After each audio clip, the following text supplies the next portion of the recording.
My feet ached as I balanced the heavy tray against my hip, the starched fabric of the waitress uniform scratching against my skin like sandpaper. 6 hours into my shift at Bellissimo, Milan's most exclusive restaurant, and the weight of my secret grew heavier with each passing minute. I adjusted the loose-fitting black apron that concealed my barely visible 4-month pregnancy, a small bump that felt like it carried the weight of the entire world. "Table 14 needs the special champagne," Marco, the floor manager, barked at me. "Don't screw this up, Sofia. It's Alessio Ricci's engagement party." The name sliced through me like a blade of ice. My fingers trembled so violently that the crystal flutes on my tray clinked against each other. A delicate warning bell.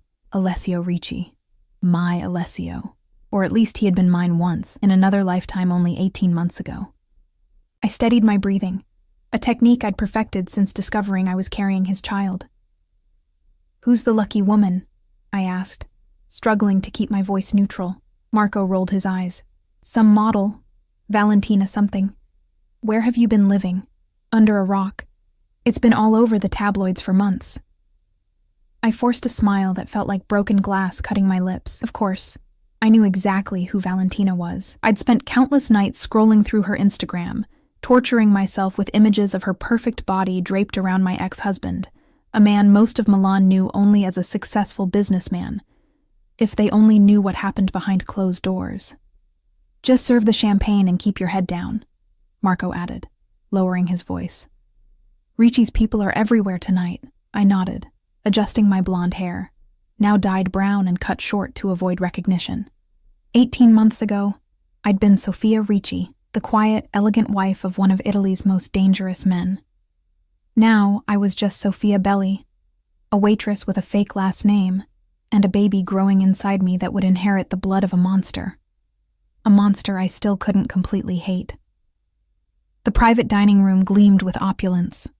Crystal chandeliers casting diamonds of light across walls draped in cream silk. I kept my eyes lowered as I entered, the way I'd been instructed. The voices grew louder, laughter, congratulations, the distinct timbre of wealth and power filling the space like expensive perfume. Then I heard it. His laugh. Deep and rich, with that slight rasp that used to vibrate against my skin in the darkness of our bedroom. My body responded instantly. A Pavlovian reaction I despised. I risked a glance up. There he was. Alessio sat at the head of the long table, his broad shoulders encased in a tailored black suit that I knew would feel like sin beneath my fingertips. His dark hair was longer than when I'd left him, curling slightly at the nape of his neck. His olive skin glowed with vitality, and the scar that traced his left eyebrow, a souvenir from his youth that he'd never explained, only enhanced his devastating beauty. Beside him sat Valentina, all cascading dark hair and impossibly long limbs. Her diamond engagement ring caught the light, throwing prisms across the white tablecloth. She was everything I wasn't, tall, confident, and clearly unbroken. I moved silently around the perimeter of the room, pouring champagne into flutes with practiced precision, my hands steadier than my heart. No one looked at the waitstaff. We were furniture, invisible to the glittering guests. This invisibility had been my salvation when I'd applied for the job 3 weeks ago, desperate for money after my savings had finally run out. I hadn't known about his engagement party. It was cruel cosmic timing that I'd been assigned this room tonight, but perhaps it was inevitable. Milan was Alessio's city, after all. I had been foolish to stay, but where else could I go with no money and a baby on the way? I was almost finished, just 2 glasses left to fill, when it happened. Valentina tossed her head back in laughter at something Alessio whispered in her ear, and her elbow knocked into my tray. The champagne bottle wobbled. I lunged to steady it, but my sudden movement caused my apron to shift, clinging momentarily to the small curve of my belly. "I'm so sorry," Valentina said, not looking at me, her attention still on Alessio. "It's fine," I murmured automatically, my voice barely audible, but it was too late. Alessio had seen the movement. His dark eyes flicked to my midsection, then up to my face. For one eternal second there was nothing. No recognition, no reaction. Just assessment, the way he'd look at a business proposition or an enemy. Then his eyes widened fractionally, and I watched the impossible happen. Alessio Ricci, the man who controlled his every micro-expression, the man who could lie to killers without blinking, lost his composure. The color drained from his face. He half rose from his chair, his napkin falling forgotten to the floor. "Sophia," he whispered, the name falling from his lips like a forbidden prayer. 20 pairs of eyes turned to me, including Valentina's, her perfect features contorting in confusion. I backed away. The tray clutched against my chest like a shield. This wasn't how it was supposed to happen. I'd been so careful, changing my appearance, using a false name. I'd only taken the job because I was desperate, and Bellissimo paid better than anywhere else. I'd been planning to quit before I started showing too much. "You know her, darling?" Valentina's voice cut through the sudden silence, sharp as a stiletto.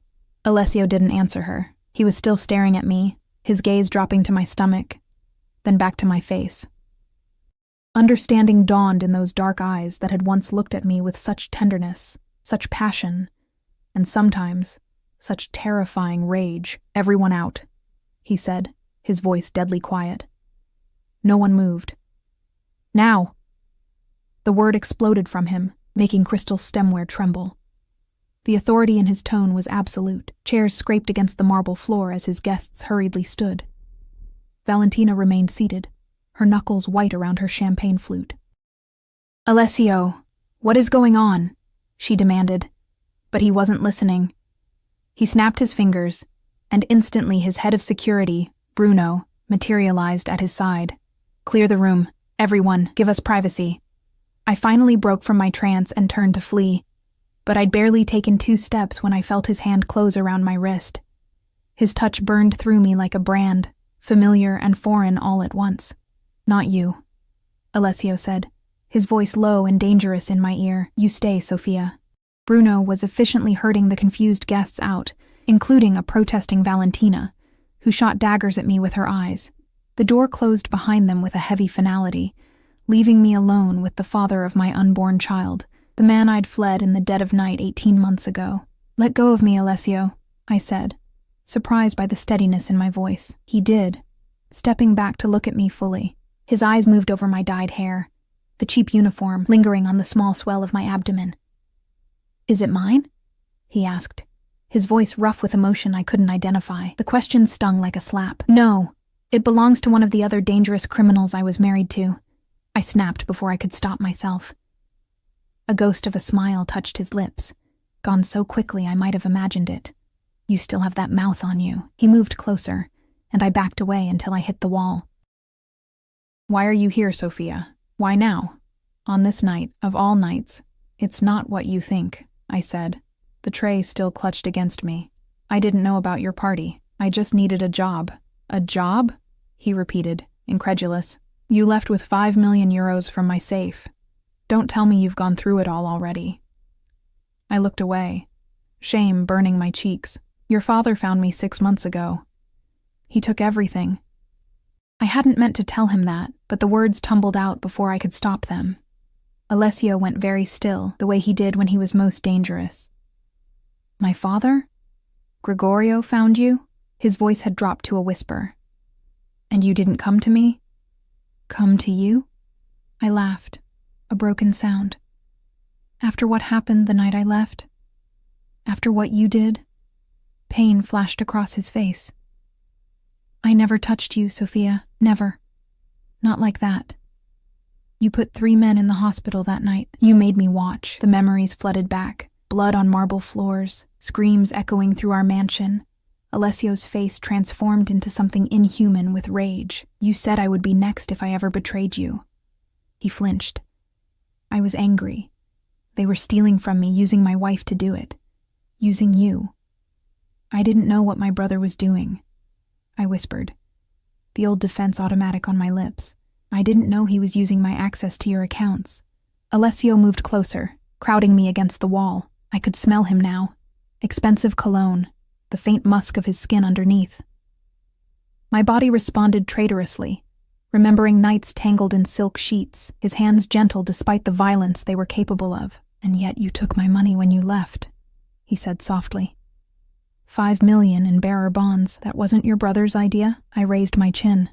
Consider it hazard pay for being married to you for 3 years. His jaw tightened, and for a moment, I glimpsed the man others feared, the real Alessio Ricci, not the charming businessman or the passionate lover, but the calculated predator who controlled half of northern Italy's underworld. And now my father has taken it all. He mused, his voice deceptively calm. And you're carrying my child. I don't want anything from you, I said quickly. I just need to work until the baby comes. Then I'm leaving Milan for good. His hand shot out, not to grab me, but to place his palm against the wall beside my head, caging me in. You're not going anywhere, Sophia, not with my child. Fear and something darker, something I didn't want to name, coiled in my belly. You're engaged, Alessio. Congratulations. Go back to your party. Forget you saw me. Forget? He leaned closer, his breath warm against my cheek. 18 months, Sophia. 18 months I've had men searching every corner of Europe for you. 18 months I've imagined what I would do when I found you. His eyes burned into mine, and now you appear, carrying my heir, serving champagne at my engagement party. Even I couldn't have orchestrated something so perfectly ironic. Please, I whispered, hating the tremor in my voice. Just let me go. You have a new life now, a beautiful fiancé, a business arrangement, he cut in, his voice hard. Nothing more. The door burst open, and Valentina stood there, her perfect features twisted with fury. What the hell is going on, Alessio? Who is this woman? Alessio didn't move, didn't even look at her. His eyes remained fixed on mine, searching for something. Leave us, Valentina. We'll discuss this later. Discuss what? Why you're in here with the help. She strode forward, her heels clicking against the marble. Is this some ex-girlfriend? Is that why you're acting so strange? She's my wife, Alessio said quietly, still looking at me. Valentina froze. Ex-wife, you mean? You told me you were divorced. No, he replied, his gaze never leaving my face. I told you my wife left me. I never signed divorce papers. There was never a divorce. A dangerous smile curved his lips. Sophia is still legally my wife. The room spun around me. I'd assumed he'd divorced me in absentia. I'd been hiding, using a fake name, too afraid to consult a lawyer. And all this time, I'd still been his. You've got to be joking, Valentina hissed. Look at her. She's pregnant, for God's sake. Alessio finally turned to look at his fiancée, his expression unreadable. My pregnant wife, he corrected softly. Carrying my child. Valentina's face crumpled for an instant before hardening into fury. She yanked the enormous diamond ring from her finger and hurled it at him. It bounced off his chest and skittered across the floor. You're insane. All of you. Keep your rings and your lies and your secret families. She spun on her heel and stormed out. The silence that followed was deafening. I could hear my own heartbeat, feel the baby flutter inside me as if responding to my distress. Alessio bent slowly to retrieve the ring, slipping it into his pocket. When he straightened, his expression had changed. Gone was the shock, the anger. Now he looked, resolved, determined. My car is waiting outside, he said, straightening his cuffs. You're coming home with me. No, I'm not, I replied, summoning what little courage I had left. I have a life now, Alessio, a small apartment. Plans that don't include you. Plans? He laughed, but there was no humor in it. You're working as a waitress, living in what I imagine is some rat-infested studio apartment, carrying the Ricci air. Those aren't plans, Sophia. That's desperation. It's freedom, I countered. But my voice lacked conviction even to my own ears. He stepped closer, and this time when he reached for me, his hand was gentle as it cupped my cheek. I should have pulled away. Instead, I leaned into his touch, my body betraying me as it always had with him. I searched for you for 18 months, he said, his voice dropping to that intimate register that used to make me melt. I had every intention of punishing you when I found you, for taking my money, for leaving without a word, but seeing you now, his thumb brushed across my lower lip. Carrying my child, everything has changed. Nothing has changed, I whispered. You're still you. I'm still me. We still want different things. What do you want, Sophia? He asked, his dark eyes searching mine. Safety, I answered honestly. Peace. A normal life for my baby. He nodded slowly. And you think you'll find that running from me? From my father, alone? Before I could answer, the door opened again, and Bruno stepped inside. Boss, we need to move. Valentina is making a scene in the restaurant. Alessio didn't take his eyes off me. Have someone take care of it, and send for the doctor. I want Sophia examined immediately. I don't need a doctor, I protested. When was your last prenatal visit? He demanded. I looked away. The truth was, I hadn't been able to afford proper medical care. I'd been to a free clinic twice, but it had been over a month since my last checkup. My silence was answer enough. Alessio's jaw tightened. Bruno, bring the car around. We're leaving now. I'm not going anywhere with you, I insisted, even as exhaustion washed over me. I'd been on my feet for hours, and the confrontation had drained what little energy I had left. Alessio saw it, of course. He always saw everything. You can walk out of here under your own power, or I can carry you, he said simply. Either way, you're coming home. That mansion was never my home, I replied, thinking of the cold marble halls, the armed guards, the gilded cage he'd kept me in. Something flickered in his eyes. Was it hurt? Then I'll take you somewhere else, somewhere new. But you're coming with me, Sophia. He placed his hand gently, almost reverently on my small bump. Both of you. The possessiveness in his touch, in his voice, sent a shiver through me. This was what I'd feared, what I'd run from. But as his warmth seeped through the thin fabric of my uniform, I felt the baby move again. Stronger this time, and in that moment, I knew I had no choice. Alessio had found me, and he would never let me go again. I sat in the back of Alessio's Mercedes. The butter-soft leather seats, a stark contrast to the plastic chairs I'd grown accustomed to. Bruno drove silently, his massive frame hunched over the steering wheel, while Alessio sat beside me, close enough that I could feel the heat radiating from his body but not touching me. The space between us felt electric, charged with unspoken words and buried memories. Through the tinted windows, Milan's glittering nightscape blurred past, a world I'd once been part of and then deliberately exiled myself from. My fingers twisted nervously in my lap, the cheap silver band I wore to discourage advances from customers suddenly feeling like a mockery next to Alessio's presence. You're not taking me to the mansion, I observed quietly, as Bruno turned onto an unfamiliar street heading away from the direction of the Ricci estate where I'd spent 3 years of my life. No, Alessio replied, his eyes fixed on my profile. I have an apartment in the city center. More secure, fewer staff.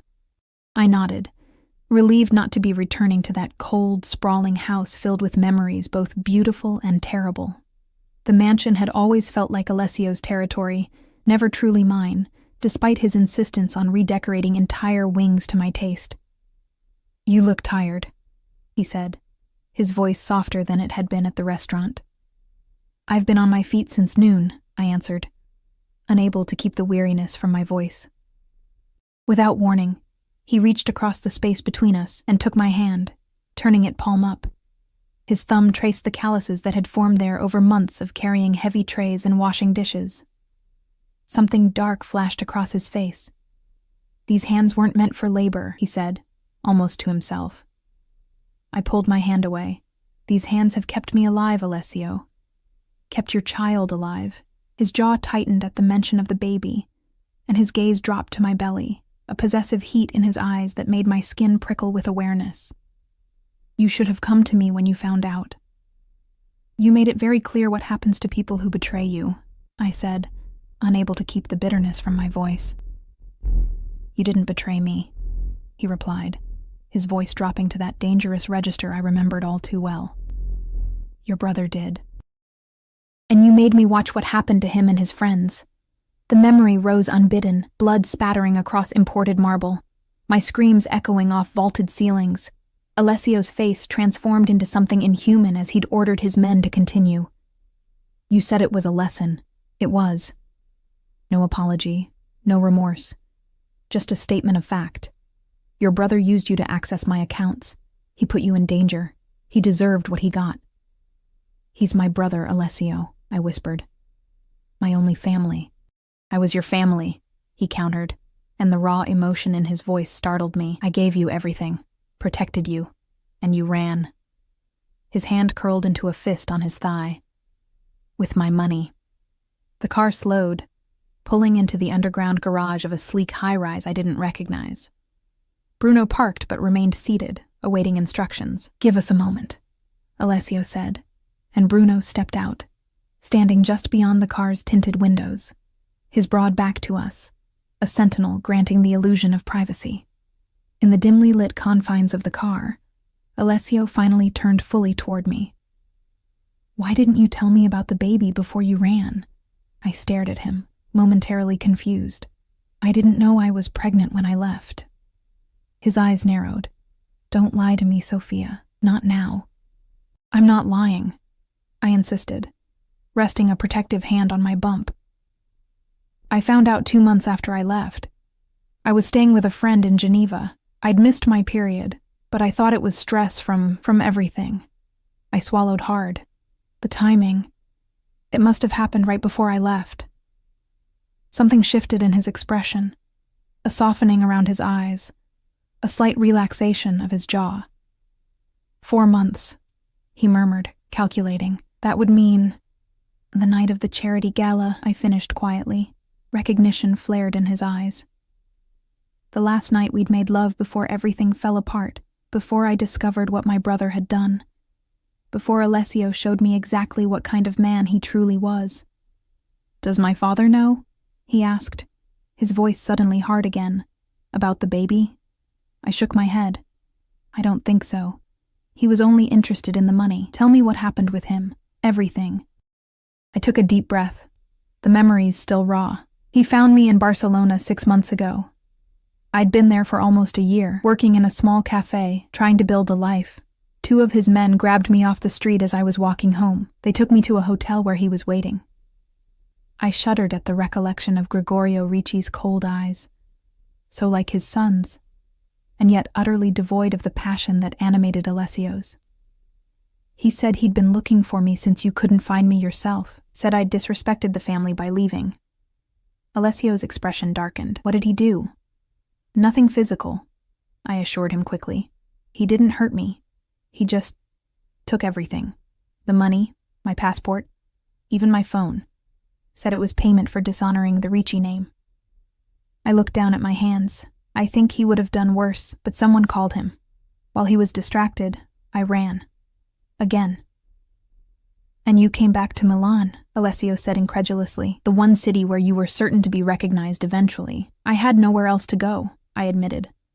"No money, no passport. I came back hoping I could earn enough to get papers, to leave Italy altogether. I dyed my hair, used a different name. I thought I'd be safe until I could get out." "You were never safe," Alessio said softly, and the genuine concern in his voice caught me off guard. "Not from my father. Not alone." Before I could respond, he opened the car door and stepped out, extending his hand to help me. I hesitated before taking it, allowing him to guide me from the vehicle. His touch was gentle but firm, a reminder of the strength that had both protected and terrified me during our marriage. The elevator ride to the penthouse was silent, Bruno standing like a statue in one corner, Alessio's hand resting lightly at the small of my back. I could feel him watching me in the mirrored walls, his gaze intense enough to burn. The apartment, when we entered, was nothing like I'd expected. Where the mansion had been ornate and traditional, this space was sleek and modern, with floor-to-ceiling windows overlooking the city. It was smaller than I'd anticipated for a man of his wealth and status. Intimate, almost. "The doctor will be here soon," Alessio said, guiding me toward a plush sofa. "Sit. Rest." Too exhausted to argue, I sank onto the couch, the softness enveloping me after hours of standing. Alessio disappeared briefly, returning with a glass of water that he pressed into my hands. "Drink," he ordered gently. "You're dehydrated." I complied, the cool liquid soothing my parched throat. "I can't stay here, Alessio." "You can, and you will," he replied, his tone brooking no argument. He sat on the coffee table across from me, our knees almost touching. My father is still looking for you. He knows you took the money. What he doesn't know is that you're carrying his grandchild, the next Ricci heir. I don't want my baby anywhere near your family's world, I said, my hand instinctively moving to protect my bump. That's why I ran, Alessio, not just because of what you did that night. Because I couldn't bear the thought of raising children in that house, with guards and guns and blood money. Something flickered across his face. Pain, perhaps, or recognition. And yet here you are, carrying my child with no protection, no money, at the mercy of men like my father. He leaned forward, his hands coming to rest on my knees. Do you really think you're safer without me? Before I could answer, a discreet chime announced someone at the door. Bruno moved to answer it, admitting a petite woman with steel-gray hair and sharp eyes who carried a medical bag. Sophia, this is Dr. Moretti, Alessio said, standing. She's been my family's physician for 20 years. I trust her completely. The doctor approached, her professional smile not quite reaching her eyes. Mrs. Ricci, she greeted me, no surprise in her voice at finding her employer's long-missing wife in his apartment. I understand congratulations are in order. Alessio stepped back, giving us space, but his presence filled the room nonetheless, his watchful gaze missing nothing as the doctor took my vitals and asked questions about my pregnancy. When was your last proper prenatal visit? She asked, frowning as she took my blood pressure. About 5 weeks ago, I admitted. At a free clinic in Navigli, her frown deepened. And have you been taking prenatal vitamins? Following a proper diet? I looked away, embarrassed. The truth was, I'd been living on servers' wages and tips, often choosing between vitamins and rent. I've been doing my best. Alessio made a sound low in his throat, a growl of displeasure that sent a shiver down my spine. The doctor shot him a warning glance before continuing her examination. After checking the baby's heartbeat with a portable ultrasound, the strong, rapid pulsing filling the room and causing Alessio to go perfectly still, Dr. Moretti sat back, her expression grave. The baby appears healthy, but you, Mrs. Ricci, are not. You're anemic, underweight, and your blood pressure is concerning. You need rest, proper nutrition, and regular monitoring. She packed away her equipment with efficient movements. I'll prescribe vitamins and iron supplements. I want to see you again in 3 days. Thank you, doctor, Alessio said, walking her to the door. They exchanged quiet words I couldn't hear before she left, Bruno escorting her to the elevator. When Alessio returned, his expression was thunderous. You haven't been taking care of yourself. I've been trying to survive, I shot back, my own temper flaring. Some of us don't have unlimited resources, Alessio. You had 5 million euros when you left me, he reminded me, his voice dangerously soft. Which your father took. Which you stole from me first, he countered, then inhaled deeply, visibly reining in his anger. It doesn't matter now. What matters is that you and the baby are safe, here, with me. I stood, swaying slightly as fatigue washed over me. Alessio was at my side instantly, his arm encircling my waist to steady me. The familiar scent of him, sandalwood and spice and something uniquely him, enveloped me, triggering a cascade of memories, his arms around me in the darkness of our bedroom, his lips against my neck, his whispered promises that he would always protect me. I need to go home, I said weakly, even as my body betrayed me by leaning into his strength. You are home, he replied, his breath warm against my hair. Your things from the mansion are being brought here tomorrow. Anything else you need, I'll provide. You can't just decide this, I protested, pulling back to look at him. You can't control my life, Alessio. Not again. Something dangerous flickered in his eyes. I'm not controlling you, Sophia. I'm protecting what's mine. His hand moved to rest possessively on my belly. Both of you. The baby chose that moment to kick, a strong, decisive movement right against Alessio's palm. His eyes widened, a look of wonder replacing the hardness that had been there moments before. Was that? He breathed, his voice uncharacteristically unsteady. I nodded, my throat suddenly tight with emotions I couldn't name.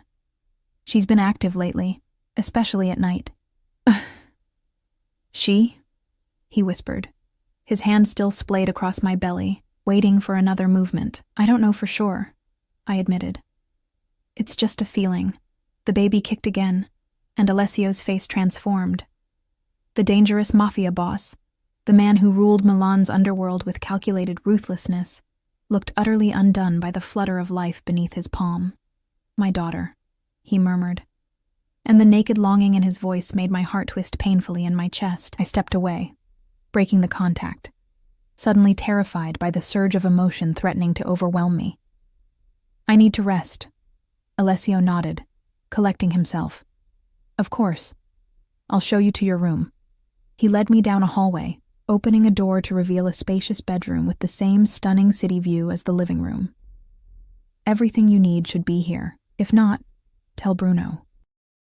I entered the room, noticing with surprise that the decor, soft blues and grays, minimalist but warm, was exactly to my taste, so different from the opulent styles Alessio usually preferred.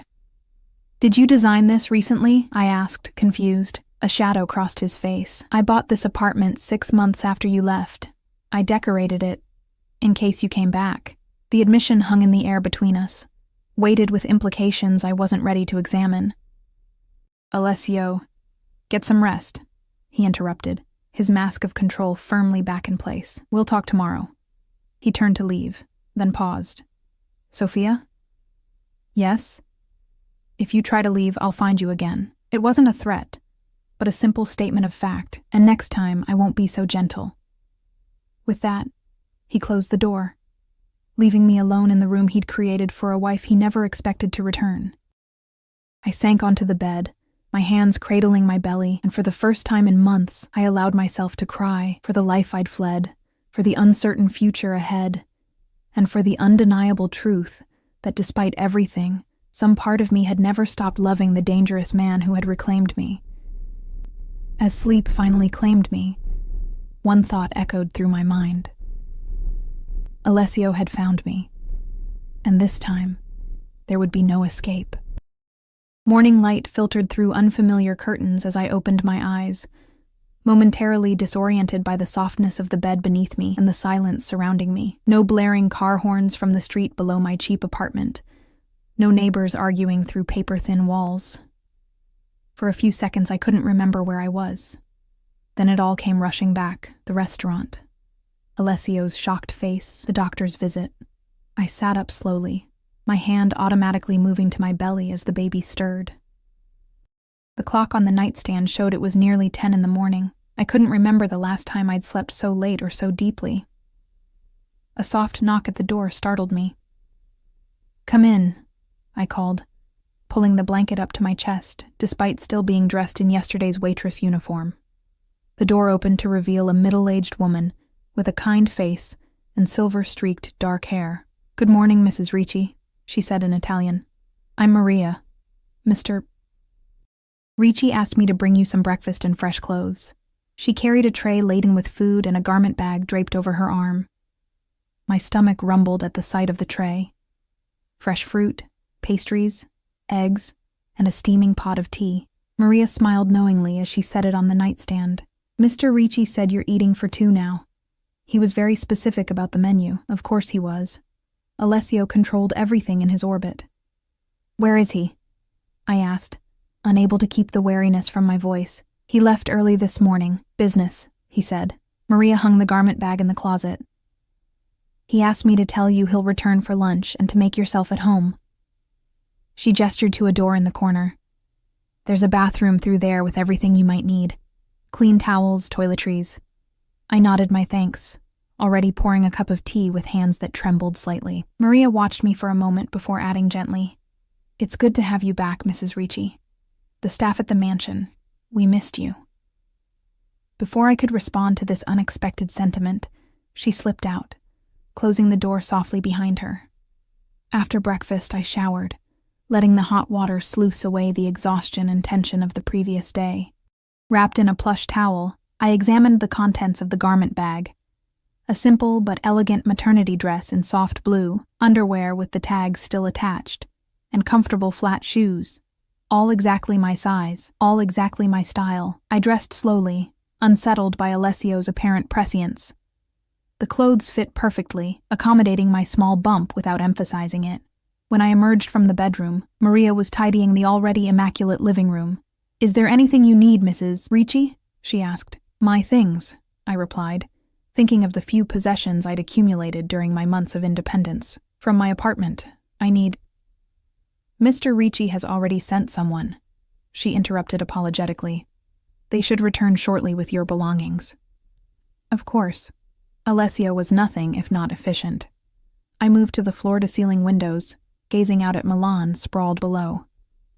From this height, the city looked like a toy model, the people tiny specks moving through a life I'd chosen to abandon, and which had now reclaimed me. "Would you like a tour of the apartment, Mrs. Ricci?" Maria offered, breaking into my thoughts. I nodded, grateful for the distraction. The apartment was larger than it had initially appeared, with 3 bedrooms, a study, a state-of-the-art kitchen, and a terrace that wrapped around 2 sides of the building. The decor throughout was understated, but luxurious. Warm woods, soft textiles, and subtle lighting that created an atmosphere of intimate comfort, so different from the ostentatious grandeur of the Ricci mansion. "The security system is top of the line," Maria explained as she showed me the terrace. "There are guards in the building around the clock, and the elevator requires a special key to access this floor. A gilded cage, then, if a more comfortable one than before." "And this," Maria said, pushing open a door I hadn't noticed. "Mr. Ricci had this room prepared when he heard the news yesterday." I stepped inside and froze. It was a nursery, half finished but already taking shape. A white crib stood in the center of the room, its elegant simplicity belying what must have been an astronomical price tag. Beside it, a rocking chair by the window. The walls were bare, awaiting decoration, but shelves had been installed, holding a small collection of stuffed animals and classic children's books. "When did he—" I couldn't finish the question, overwhelmed by the implications. "The furniture was delivered at dawn," Maria said softly. "Mr. Ricci was very specific about the crib, said it had to be the safest one made." I touched the smooth wood of the crib rail, something tightening in my chest. In less than 24 hours, Alessio had created a space for our child, while I had been sleeping on a pull-out sofa in a studio apartment, with nothing but a single onesie tucked away in a drawer, as acknowledgement of the life growing inside me. The sound of the elevator arriving broke the moment. I returned to the living room just as Bruno entered, carrying the single suitcase that contained all my worldly possessions. He nodded respectfully in my direction before disappearing down the hallway with it. "Maria," I said suddenly, "I need to make a call. To the restaurant. I should tell them I won't be coming back." "Already taken care of, Mrs. Ricci," she replied, not meeting my eyes. "Mr. Ricci spoke with the owner this morning." I felt a flare of irritation. "And what did my husband tell them exactly?" Maria looked uncomfortable. "I believe he said you would no longer be working there, and compensated them generously for any inconvenience." I bit back a sharp response. It wasn't Maria's fault that Alessio had once again taken control of my life without consulting me. Instead, I asked for a phone, realizing belatedly that I had no one to call. My friends from before my marriage to Alessio had drifted away during those years, partly due to my husband's possessive nature, partly due to the natural distance that formed between my old life and my new one as a crime lord's wife. The hours passed slowly as I wandered the apartment, examining the books on the shelves, many of them favorites of mine. The artwork on the walls, tasteful, understated, the contents of the kitchen cabinets, fully stocked with everything I might need. Everywhere I looked, I saw evidence of careful preparation, as if Alessio had been setting a trap baited with all the things he knew would appeal to me. Just before noon, I heard the elevator again, and moments later, Alessio himself appeared in the doorway of the living room. He'd changed since yesterday, now wearing a charcoal suit that emphasized his broad shoulders and lean waist. His hair was still damp from a recent shower, curling slightly at his temples in a way that made him look younger, almost vulnerable. "You're awake," he said, his eyes traveling over me, lingering on the curve of my belly visible beneath the dress. "The clothes fit." "Yes," I replied, crossing my arms protectively over my chest. You always did know my size. A ghost of a smile touched his lips. How are you feeling? Better, I admitted reluctantly. The doctor was right. I needed rest. He nodded, approaching slowly, as if afraid I might bolt like a frightened animal. Are you hungry? I thought we could have lunch on the terrace. The domesticity of the suggestion struck me as absurdly normal, given our circumstances. Nevertheless, I followed him outside, where a table had been set with a light meal. Fresh salad, crusty bread, sliced meats and cheeses. We sat across from each other, the city spread out beneath us, a tableau of forced normalcy. I saw the nursery, I said as I picked at my food. You've been busy. Alessio paused, a glass of water halfway to his lips. I wanted to be prepared. In less than a day, he set the glass down without drinking. I had most of it planned already, for after. He didn't need to specify after what. After he found me. After he brought me back to him. You were that certain I was carrying your child? I asked, unable to keep the edge from my voice. No, he admitted, his dark eyes fixed on my face. But I was certain I would find you. The child...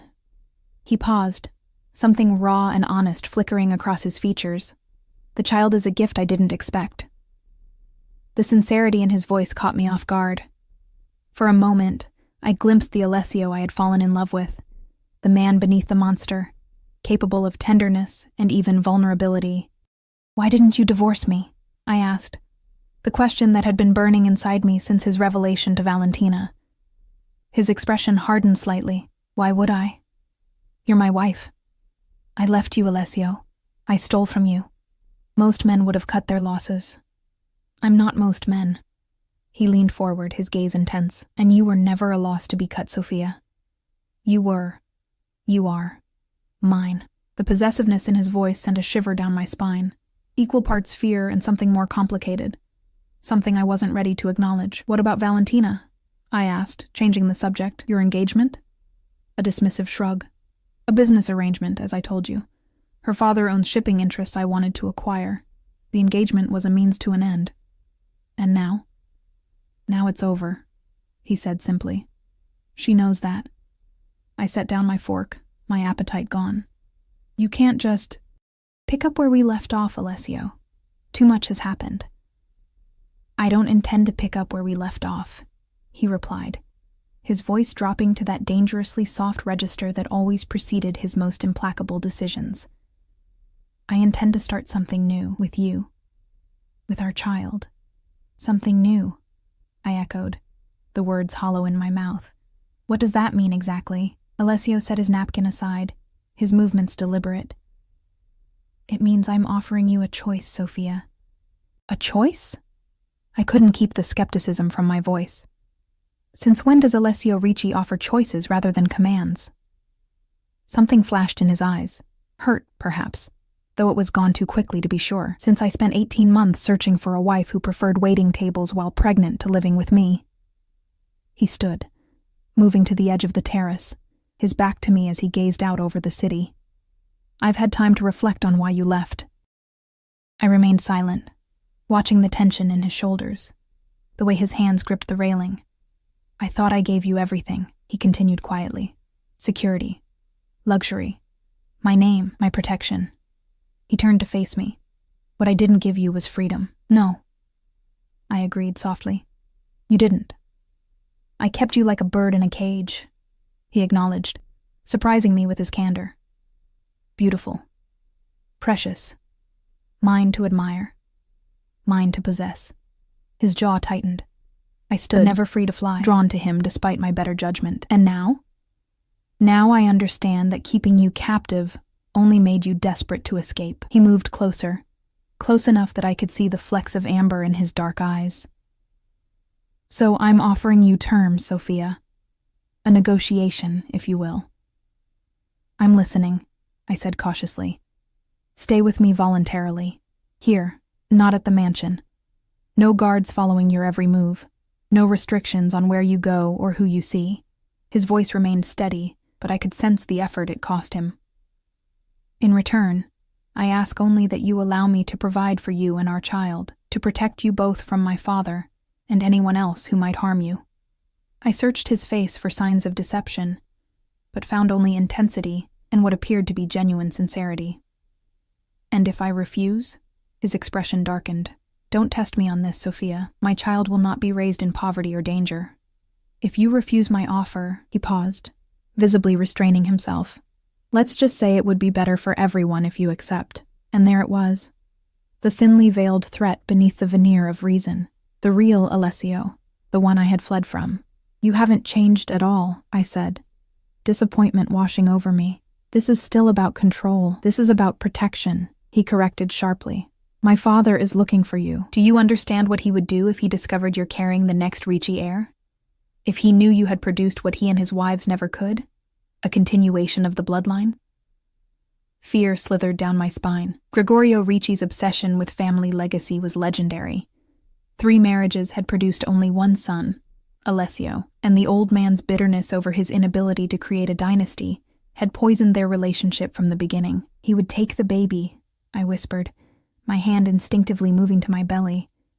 Alessio nodded grimly.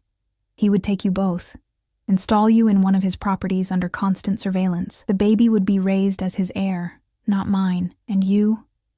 His voice hardened. You would never see the outside world again. The terrifying part was that I believed him.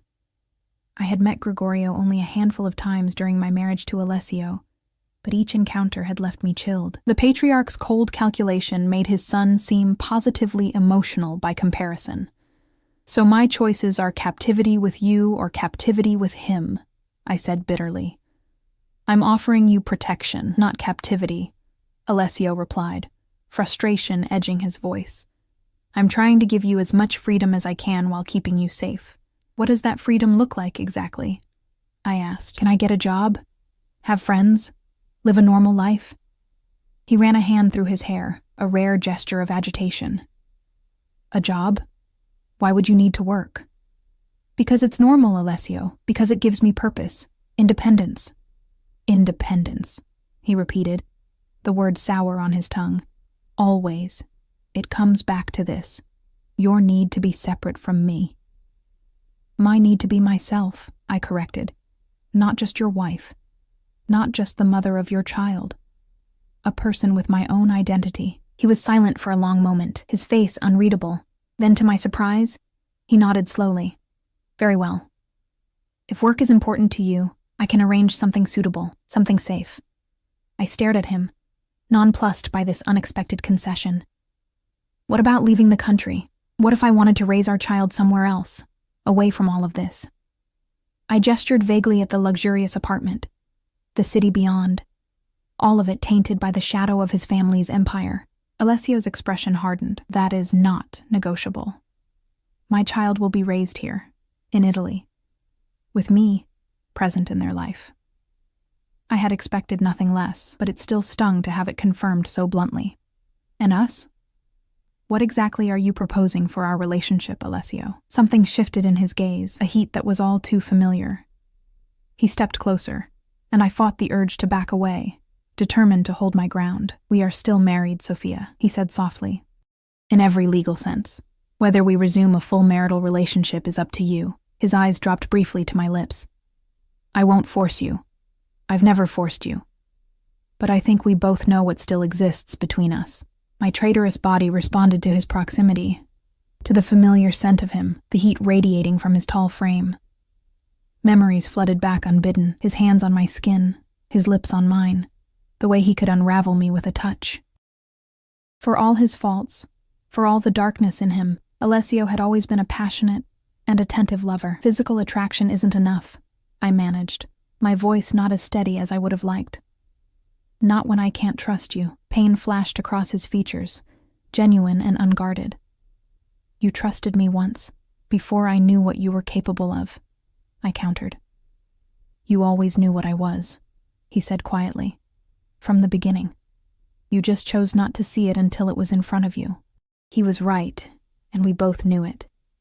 I had willfully ignored the signs, the whispered conversations that stopped when I entered a room, the men who treated my husband with a deference bordering on terror, the unexplained absences and late-night phone calls.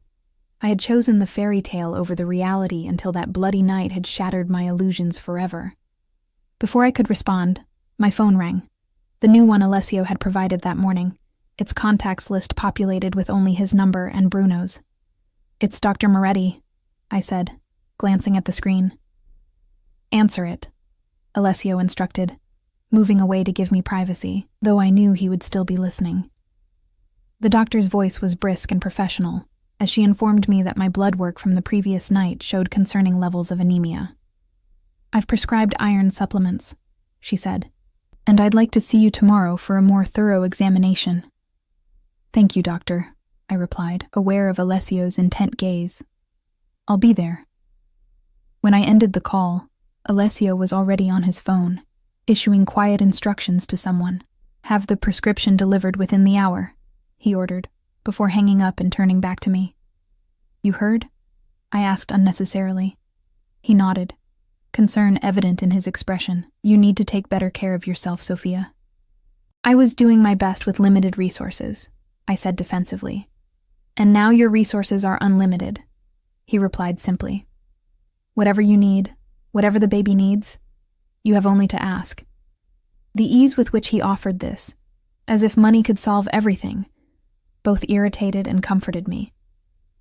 It was so characteristically Alessio, this certainty that his wealth and power could overcome any obstacle. "I need time," I said finally, "to think about everything you've said, to decide if we can... Time," he repeated, the word heavy with meaning. "How much time?" "I don't know," I admitted honestly. "It's not a simple decision." He studied me for a long moment, then nodded once, decisively. "1 week. Stay here. Let Dr. Moretti treat you. Get your strength back. Then tell me your decision." His voice softened slightly. "That's my offer, Sophia. Consider it carefully. 1 week. 7 days to decide the future of myself and my child." It didn't seem enough, and yet the alternative, running again, alone and penniless, seemed impossible now. "One condition," I said, surprising myself with my boldness. "I want to see my brother." Alessio's face darkened instantly. "Marco is not welcome in my home." "I don't even know if he's alive," I countered, my voice breaking slightly. "After what you did to him, I need to see him, Alessio, to know he's okay." He turned away, his jaw clenched. "Your brother betrayed me. Used you to get to my money. He put you in danger. He's still my family," I insisted. "My only blood relative." Alessio's laugh was cold and humorless. "Blood relative? And what do you think our child is, Sophia? What do you think I am to you, legally and otherwise?" "It's not the same," I said quietly. "And you know it." He was silent for so long that I thought he would refuse outright. Then, without looking at me, he said, "I'll arrange it. But not here. And he comes alone." Relief washed through me. It wasn't everything, but it was a concession I hadn't expected. "Thank you." Alessio turned back to me, his expression grave. "Don't thank me yet. Your brother may not be the man you remember." The ominous note in his voice sent a chill through me, but before I could question him further, his phone rang. He glanced at the screen, his face hardening into the mask I knew so well. "I have to take this," he said, already moving toward the door. "Business. Make yourself comfortable. Whatever you need, ask Maria or Bruno."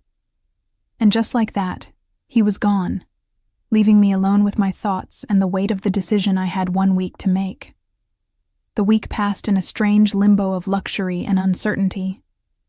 True to his word, Alessio kept his distance, giving me space to think while ensuring my every need was met. Dr. Moretti visited daily, monitoring my condition with professional efficiency. The iron supplements and proper nutrition were already making a difference. My constant fatigue had lifted, and the baby was more active than ever. On the 3rd day, Bruno drove me to a quiet cafe on the outskirts of the city. Alessio didn't accompany us, though I knew his men were watching from discreet distances. The cafe was empty except for a lone figure at a corner table, hunched over a cup of coffee. "Marco," I whispered as Bruno led me toward him. My brother looked up, and the sight of his face made me stumble. The handsome, carefree man I remembered was gone, replaced by someone gaunt and haunted. A jagged scar ran from his left temple to his jaw, puckered and angry even after all this time. His right hand, when he raised it in awkward greeting, was missing 2 fingers. "Sophia," he said, his voice rough with emotion.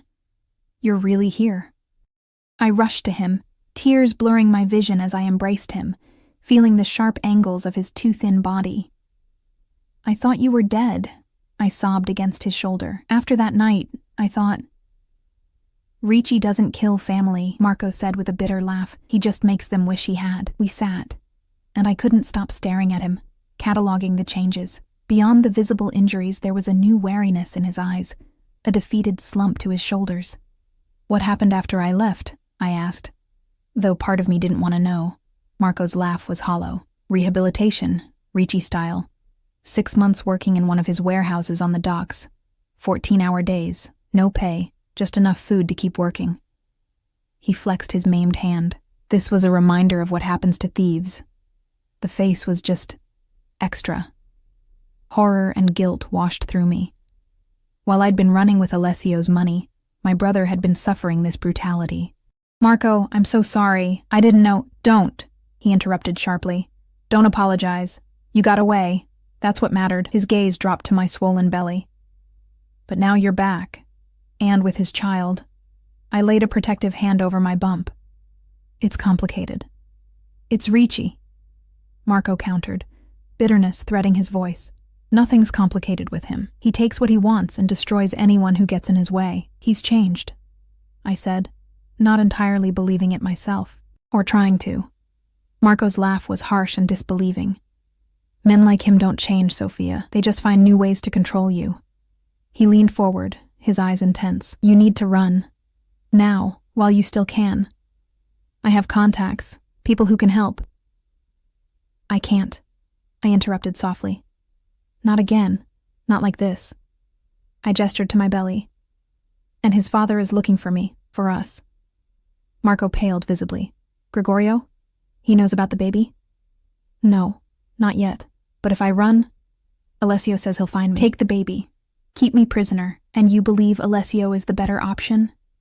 Marco shook his head in disbelief. "The devil you know, is that it?" I had no answer, because that was exactly it.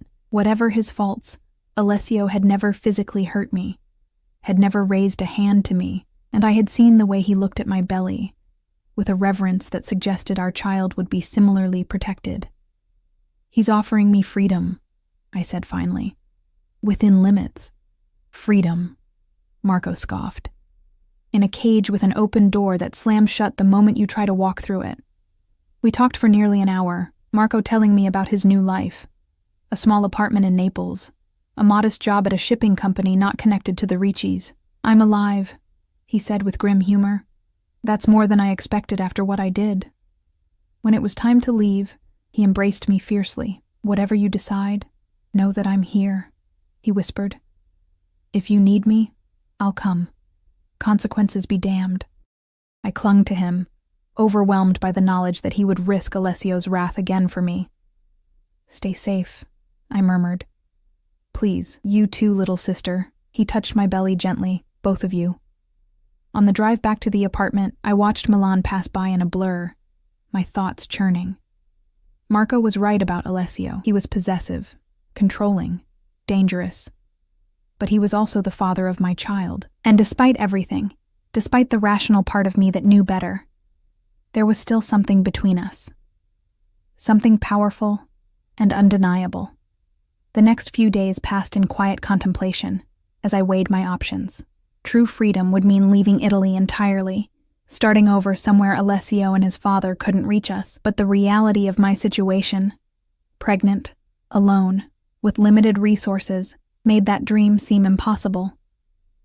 And a small, traitorous part of me didn't want to run anymore. On the final day of my promised week, I woke to find a small velvet box on my nightstand. Inside was my wedding ring, a flawless diamond set in platinum, elegant and understated compared to Valentina's ostentatious engagement ring. I had left it behind when I fled, unable to bear the reminder of my marriage. I was still staring at it when Alessio appeared in the doorway, his expression unreadable. "It's yours," he said quietly. "Whether you stay or go." "Was this meant to influence my decision?" I asked, closing the box without touching the ring. "No," he replied simply. "It's always been yours. I kept it. As a reminder." "Of what?" "Of what I lost." He moved into the room, stopping a respectful distance from the bed. "Have you decided, Sophia?" I nodded slowly, my hand moving unconsciously to my belly where our daughter, for I was convinced now it was a girl, kicked steadily. "I have conditions." A ghost of a smile touched his lips. "I expected nothing less. I want a real marriage," I said firmly. "Not just in name. Equal partners, Alessio. No more secrets. No more coming home with blood on your hands and expecting me not to ask questions." His expression tightened. "My business is part of our life," I interrupted. "I'm not asking you to stop being who you are. I'm asking you to let me see all of you, not just the parts you think I can handle." He studied me for a long moment. "What else?" "Marco," I said. "He's my brother, the only family I have besides you and the baby. I want him protected, not punished. And I want to see him regularly." Alessio's jaw clenched, but he nodded once, curtly. "As long as he stays away from my business. Any hint that he's involved in anything against me." "He won't be," I assured him. "He's learned his lesson." "What else?" he asked, his voice softer now. I took a deep breath. "When the baby comes, I want us to move out of Milan, away from your father's influence. I don't want our child growing up in the shadow of Gregorio Ricci." This was the condition I expected him to refuse outright. Alessio's empire was centered in Milan. His power was strongest here. To my surprise, he nodded thoughtfully. "I've been considering properties on Lake Como," he said. "Close enough to maintain my interests here, far enough to keep a certain distance from my father." His eyes met mine. "I can make that happen." Hope flickered within me, tentative but real. "One last thing," I said softly. "I need to know that our daughter will have choices I never had, that she won't be forced into this life." "Daughter?" Alessio repeated, something vulnerable flashing across his face. "Just a feeling," I admitted. "Dr. Moretti says we can find out for sure next week." He moved closer, sitting carefully on the edge of the bed. "A daughter," he murmured, his hand hovering near my belly, seeking permission. I guided his palm to the spot where she was most active, watching his expression soften as she kicked against his touch. For a moment, we were just two people connected by the miracle growing between us. "I swear to you," he said finally, his voice rough with emotion, "our daughter will have every choice I can give her, every opportunity, every freedom." His eyes met mine, intense and sincere. "I won't make the same mistakes with her that I made with you." In that moment, I believed him. Not because Alessio Ricci had suddenly transformed into someone else, but because I recognized the fierce protectiveness in his eyes. The same feeling that had been growing in me since the first flutter of life in my womb. "Then yes," I said quietly. "I'll stay. We'll try again." Relief washed over his face, followed by something deeper, more vulnerable. He reached for my hand, his touch gentle. "I searched for you for 18 months, Sophia. Every day, every night, wondering where you were. If you were safe, if you were happy without me." "I wasn't," I admitted softly. "Happy, I mean. Safe sometimes, but not happy." He brought my hand to his lips, pressing a kiss to my palm. "I can't promise perfect happiness. I am who I am. But I can promise to try, to be better. For you." His other hand remained on my belly, "For both of you." I opened the velvet box, removing the ring that symbolized so much between us. Love and pain, passion and fear. A bond that neither time nor distance had managed to break. Alessio watched, perfectly still, as I slipped it onto my finger. "Not the same as before," I clarified. "Something new, like you said." He nodded, his eyes never leaving mine. "Something new." As the morning light streamed through the windows, illuminating the man who had been both my greatest love and my greatest fear, I felt our daughter kick beneath his palm. A third heartbeat connecting us, binding us together in ways neither of us had anticipated. It wouldn't be easy. Alessio was still Alessio, with all his darkness and complexity. I was still me, with my need for independence and lingering fears. But as he leaned forward to seal our new beginning with a kiss, gentle yet possessive, tender yet demanding, I knew that this time we would face whatever came together, equal partners in the dangerous, passionate life we had chosen to share.